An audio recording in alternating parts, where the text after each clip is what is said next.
Mga kadisar, alam nyo, sa lahat ng party list, yung kamanggagawa party list lamang po ang may pinaka mahalaga o may pakinabang na party list, no? Sa lahat ng party list, ang may pakinabang lamang sa bayan, sa bansa, sa mga Pilipino, lalong-lalo na sa mga mahirap, ay ang kamanggagawa party list, no? O yung ating binoto na 85 sa balota. Okay, bakit ganon? Bakit yung kamanggagawa party list lang yung may pakinabang sa bayan, no? Ang may pinakamalaking pakinabang sa ating bayan. Okay, bakit?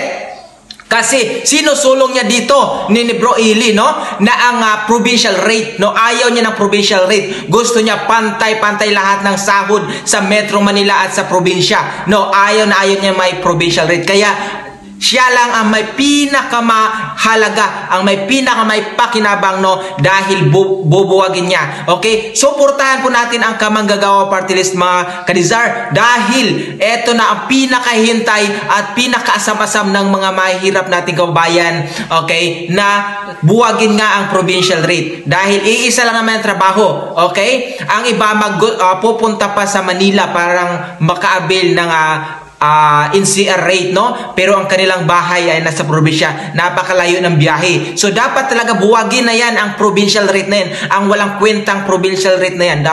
Dapat suportahan natin itong kamanggagawa party list. Okay? Bukod sa no to provincial rate, bukod sa kanyang sinusulong na buwagin ang provincial rate, ay ang kanya ding sinusulong ang pagpapatupad ng batas, no?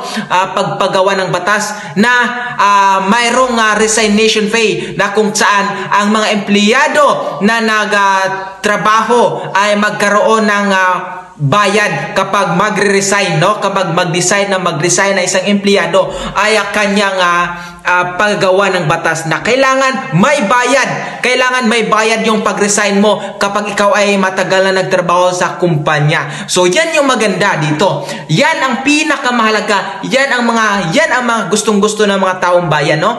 Okay, lalong-lalo na yung mga mahirap, okay? Mahirap na nga, lalo nyo pang pahirapan, no? Yan ang dapat na ilalagay sa Kongreso. Yan ang mga mindset, no, ng mga Kongreso o mga yung party list na yan. Dapat yan talaga ang suportahan ng gobyerno. Yang buwagin ang provincial rate. Okay? Okay, ginagawa nyo kasi nga ano yan ginagawa niya ng mga pinagkikitaan ng mga ibang politiko. So dapat talaga, no, provincial rate, isa ko dyan sa botong-boto talaga ako dyan na buwagin ang provincial rate para lahat tayo pantay-pantay dito. Hindi lang kayo ang yumayaman dyan sa pwesto. Lahat ng mga tao, okay, magkaroon ng pagkakataon na magtrabaho kung saan nila gustong magtrabaho, kung saan lugar sila gustong magtrabaho, ng pantay ang sweldo. O, dapat kamanggagawa party list, suportahan natin yan. Okay, pati yung kanyang batas na isa sa batas. Okay, kung may haharang dyan ako, tutukan natin yan. Huwag nyo iboto kung sino yung haharang dyan sa ipapatupad niya nga provincial rate na pagbuwag at yung resignation pay. Nako, kung sino yung magiging hadlang dyan, ako huwag nyong iboto. Okay, panoorin po natin si kamanggagawa party list, no? Ito po ang kanyang video na kung saan kanyang sinusulong ang pagbubuwag, no? Binubuwag niya yung provincial natin CR rate. Okay, gusto niya pantay-pantay. Go ahead, bro, Ili. Okay, go ahead, bro, bossing. Go! Buwagin na ang walang kwentang provincial rate. Panahon na para ipantay ang sahod ng mga manggagawa. NCR, Luzon, Visayas at Mindanao. Pangalawa, kailangang itaas ang sahod ng mga manggagawa. Mismong Department of Labor and Employment sinasabi kasa daw. Kasa daw ang sahod ng mga manggagawa. Hindi namin pinaniniwalaan itong sinasabi ng Department of Labor and Employment. Panahon na para itaas ang sahod ng mga manggagawa. Ano pa ang bitbit ng kamanggagawa party list? Isa pa sa bitbit natin, mga boss, ay magkaroon ng resignation pay. Walang ganyan kasi, mga boss, sa labor code natin Kahit 30 taon, 40 taon ka na, 50 years ka na nagtatrabaho, pag nag-decide ka na umalis, mag-resign sa trabaho mo, wala kang matatanggap na resignation pay. Ang matatanggap mo lang, final pay.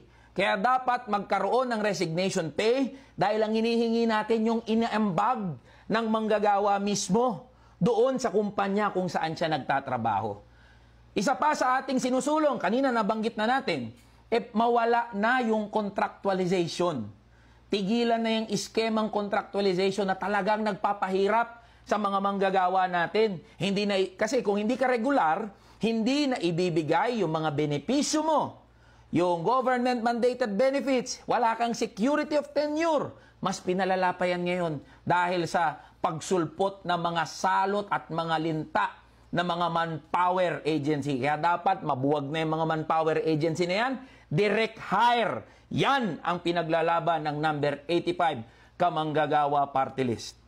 Mga boss, may mga nagtatanong sa atin, bukod sa pagbubuwag ng provincial rate at pagpapatupad ng living wage sa buong bansa, ano pa raw ba ang plataforma at kampanya ng number 85 Kamanggagawa Party List? Isa sa mga sentrong issue na binibitbit at pinaglalaban ng number 85 Kamanggagawa Party List ay ang pagwawakas at pagpapatigil sa tinatawag na kontraktualisasyon. Alam nyo mga boss, yung contractualization, isa yan sa mga salot, peste sa buhay natin ng mga manggagawa. Paliwanag ko sa inyo mga boss, bakit ba may contractualization na tinatawag?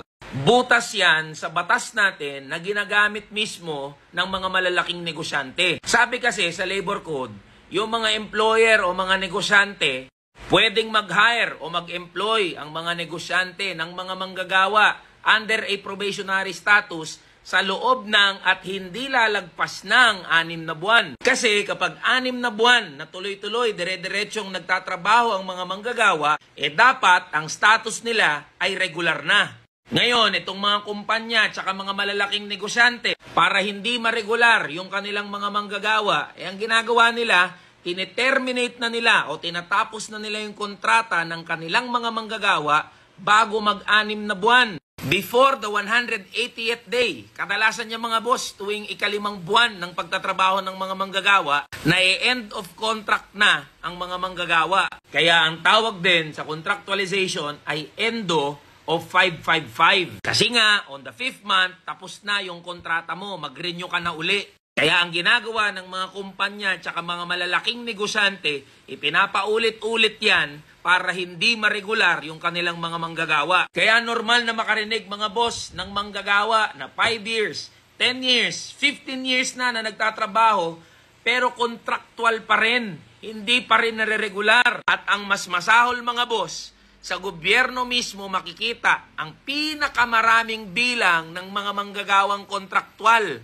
Yan yung mga job order at mga COS na tinatawag. Ngayon nga mga boss, mas naging malala na yung sitwasyon ng contractualization dahil sa pagsulpot ng mga manpower agency. Ang lusot na ng mga malalaking kumpanya, ng mga malalaking negosyante, yung mga manggagawa nila nandun na lahat sa agency. Wala namang silbi, wala namang ambag yung mga manpower agency doon mismo sa kumpanya. Kaya karamihan ng mga manggagawa ngayon, regular doon sa agency at hindi doon mismo sa mga employer nila. Kaya ang sinusulong at pinaglalaban ng number 85 Kamanggagawa Party List mga boss ay amyendahan ang labor code, ipagbawal ang contractualization, buwagin na yung mga manpower agencies na yan. At dapat direct hire ang mga manggagawa. So ayun, narinig natin Sir Bro Eli, no? Dapat yan talaga ang the best na ilagay sa Kongreso. Okay, dapat yan talagang suportahan, no? Yan talaga ang tunay na tao, tunay na nagmamalasakit sa ating kababayan. Okay, maraming salamat po sa inyong panonood, mga kadisar. Okay, kung kayo ay naghahanap ng mga school supplies, especially po sa hard copy white bond paper, meron tayo dito, at saka mga Easy Write Intermediate Pad, at saka Writing Pad Grade 1 hanggang Grade 4. Available po yan dito sa ating TikTok shop. Okay? Okay, pwede kayo manood, no? Manood sa ating live sa TikTok shop dito ya, or sa ating Shopee shop. Okay? Kayo mga may mga estudyante dyan, o may mga nag-aaral dyan, ako, mag-check out kayo. Meron po tayong white plain t-shirt round neck unisex. Okay? Mag-check out kayo dito sa ating shop para makabili ng mura, free shipping offer, at mga discounted price. Maraming salamat po.